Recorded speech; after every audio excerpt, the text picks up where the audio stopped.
Hi folks, Chef Ian here, and we're in the Cooks Collective Kitchen 101, and today we're going to be doing these little beauties, US style pork ribs.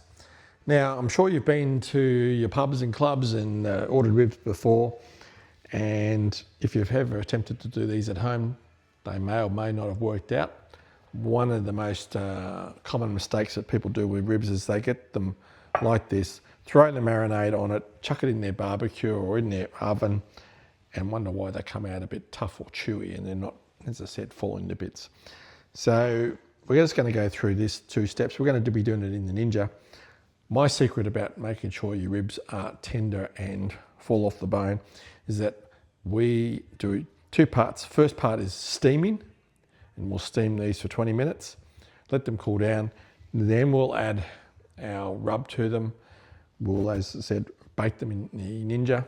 And the third part of this story is then putting on our marinade or our sauce last for the last 5 minutes of cooking.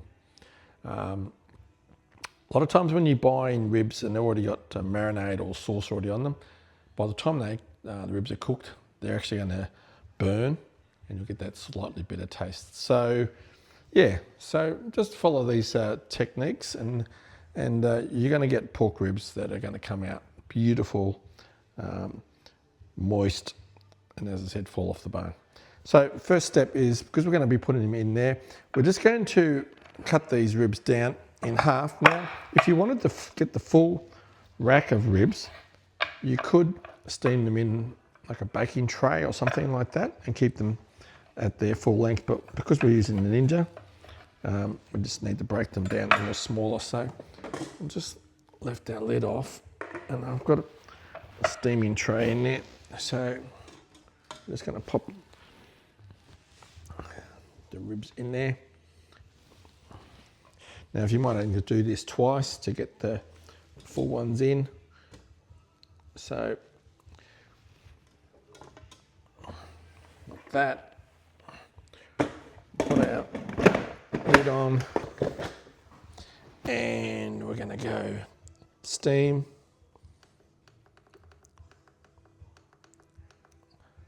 for 20 minutes.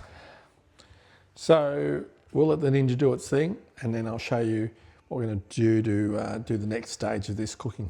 Okay, so the Ninja's finished its steaming, so we just take the lid off, and I'm just going to pull the ribs out.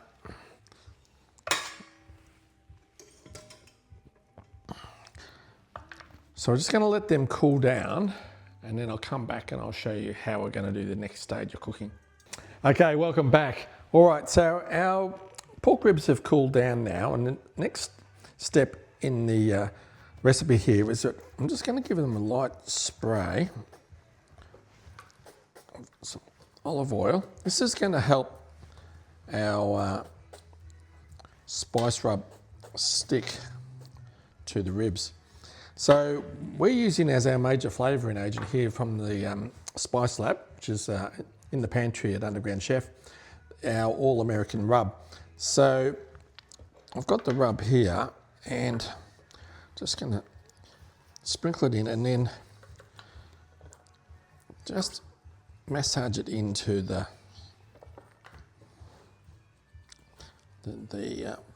pork ribs.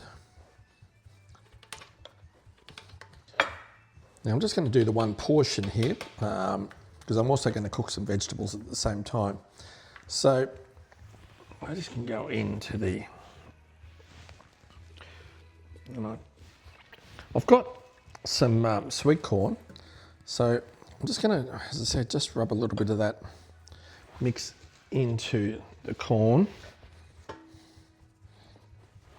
And I've also got a couple of potatoes, so we'll do the same thing. We'll just rub a bit of spice into them and then pop them in. Okay, so next thing, just a little bit of oil spray again on top.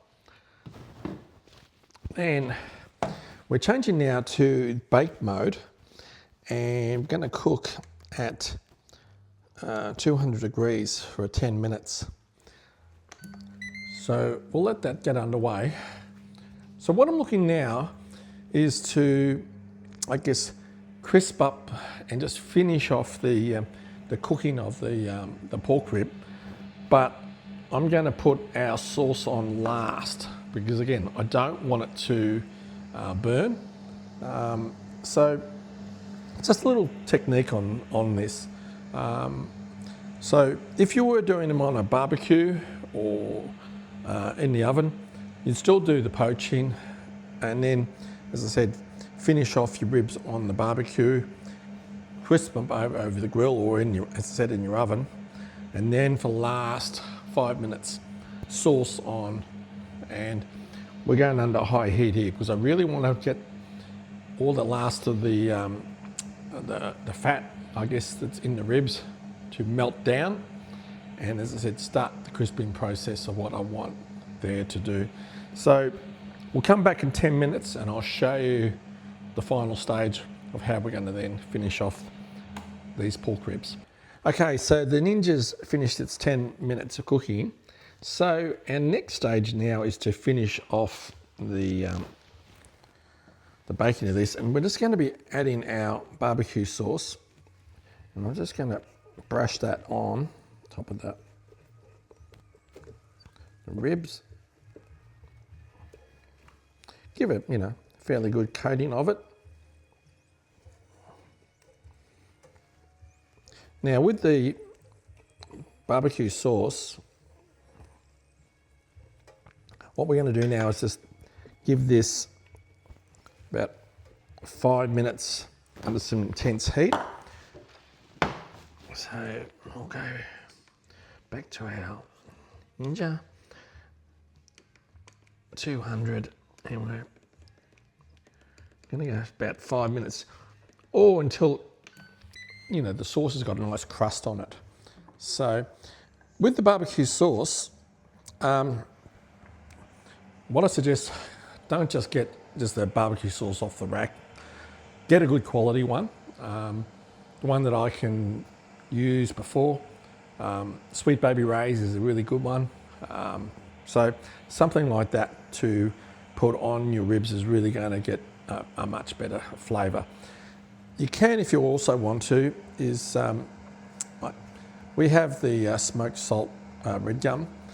You could put a little bit of that. In fact, I might just sprinkle just a little bit onto those ribs. That'll just help give it, again, a little bit more smoky flavour. If you're obviously doing it on your barbecue, you're going to get that itself. But just little things like that, just little techniques. So we'll let the Ninja finish off. So we'll check it after it finishes its cooking cycle. It needs another minute or two. So I'm really looking now for that crispness and that crunchiness on the outside of the ribs. So we'll see you shortly. Okay, so the Ninja's finished its cooking and you can see how ribs have come out there. So I'm just going to put them on our serving plate.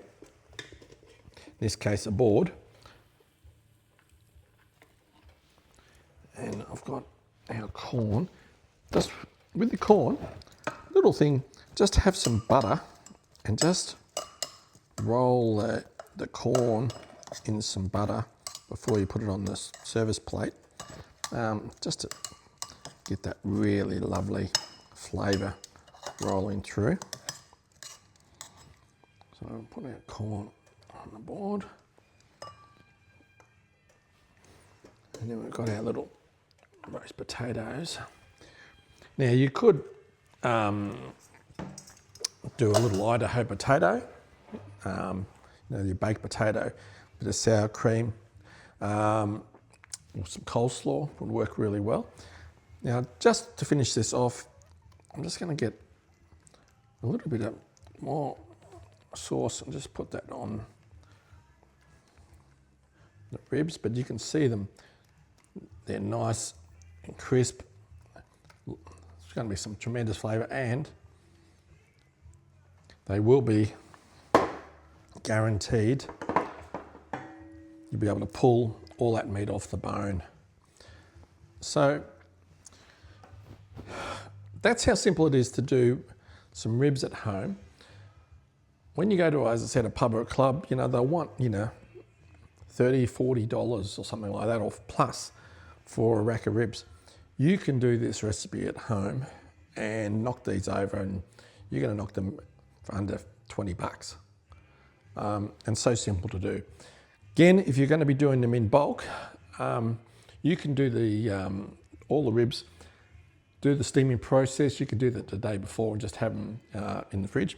Come service time, throw them on your barbecue, get them nice and crisp, but my big tip is don't put the marinade on until the last bit, because it will burn on the barbecue. So that's my Kitchen 101 for Cooks Collective, USA style pork ribs, again featuring the all-American rub. That's going to give the lovely flavour in there. And if you want something else to add to it, the red gum and a good quality barbecue sauce. These are going to be a fantastic addition to your repertoire in the kitchen, and again, so easy to do. So, till next time to Cooks Collective, see you soon. All the best.